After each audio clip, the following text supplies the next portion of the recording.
Hello, ladies and gentlemen.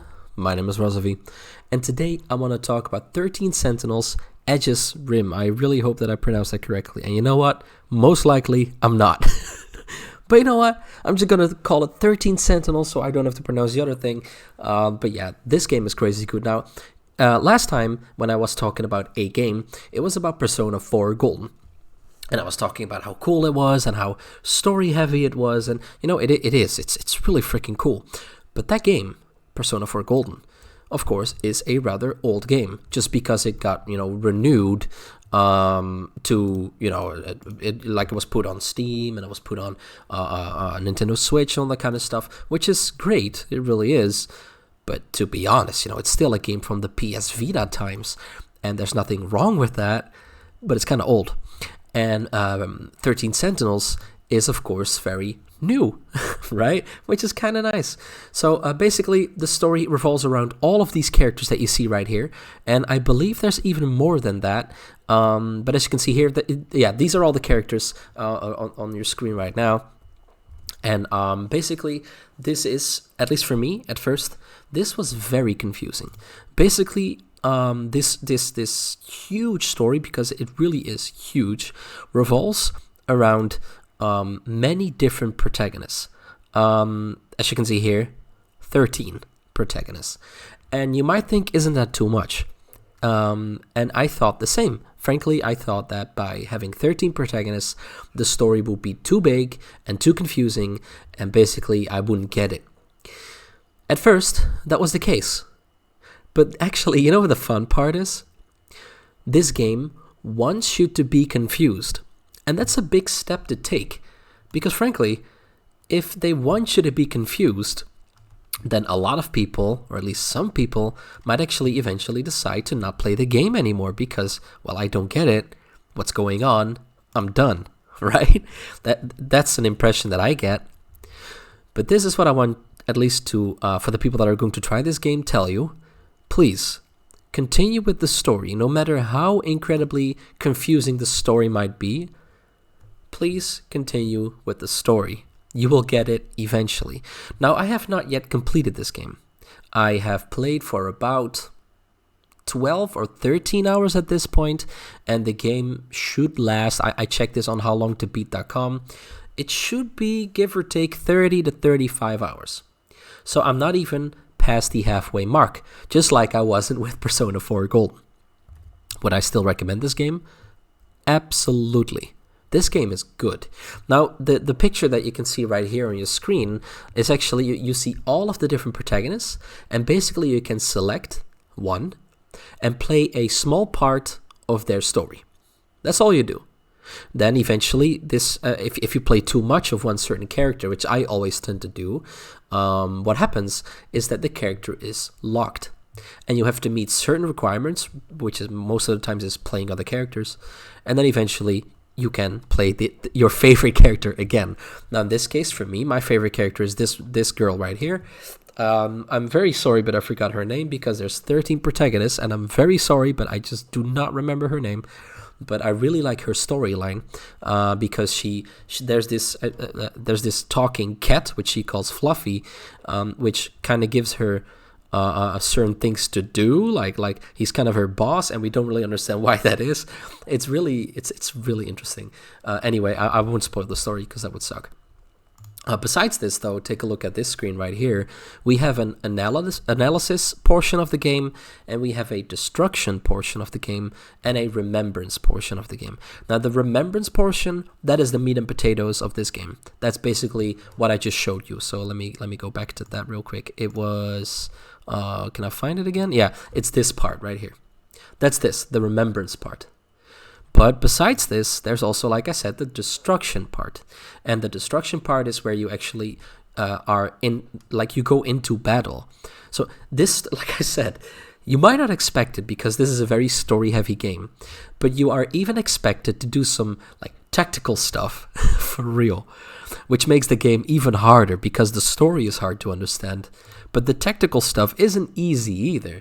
Like, I am quite good at it, but I'm also, for example, I'm not sure if you guys know this, depends on how old you are, but I used to love the game Advance Wars on the Game Boy Advance. I was really good at that as well. So this is kind of like peanuts for me. Like, this is really easy for me, right? Because I played so much Advance Wars. But if you're not used to those types of tactical games, this part might actually also be kind of difficult for you. Just like understanding the story is also quite difficult for anyone, not just for you, just for anyone. But yeah, basically you're on a grid, and you in your mechs, right, in these huge robots, you're going to fight off other beings. Now, I'm not going to say what they are. I'm not going to say where they come from. That's all stuff you got to figure out yourself. But just know there's tactical gameplay as well. This is not the main part of the game, but if you want to unlock certain features of the story, you're going to have to at least play a couple of these tactical games. I'm not sure if you need to fully complete all of these tactical parts of the game. I really don't know because I didn't complete it yet. But I do know you need to play some.